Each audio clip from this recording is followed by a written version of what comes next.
wasalatu wasalamu ala rasulillah nabiyina Muhammad bin Abdullah wa ala alihi wa sahbihi ajma'in wa ba'd. Assalamu alaikum wa rahmatullah.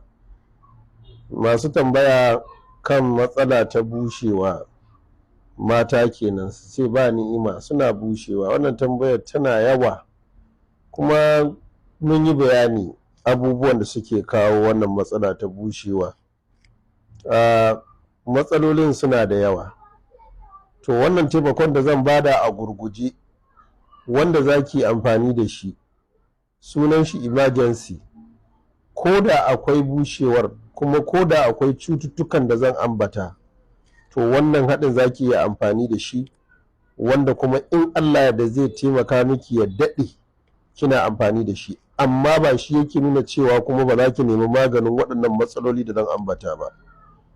Idan kina da sanyin mara, kina da infection, kina da gonorrhea, kina da staphylococcus, kina da hawan jini, kina da diabetes, duk waɗannan cututtuka, kina da basir mai tsanani, to idan kina amfani da wannan abin da zan faɗa, insha Allahu rabbi za ki samu dawwamammiyar ni'ima ta wannan lokacin. Shi yasa ake kira emergency.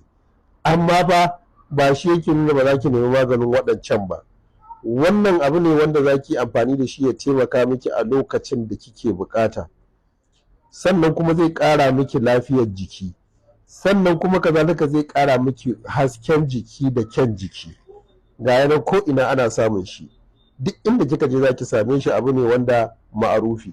Kafin nan, ga masu tambayar maganin sikila, yana nan har yanzu ana ba da shi ga wanda yake bukata, sai ya tuntuɓe mu.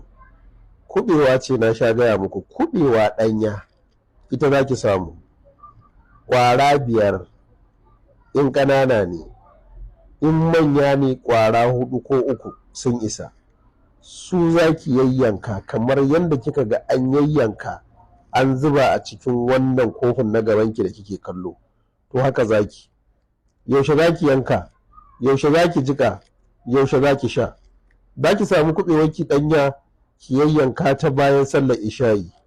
In kika yayyanka ta bayan sallar isha'i, sai ki samu kofi, ba lallai sai irin wannan glass cup din ba, ko kofin roba ne, sai ki zuba wannan kuɓewar, sai ki cika wannan kofin da ruwa, sai ki samu abin rufewa ki rufe, sai ki bar shi.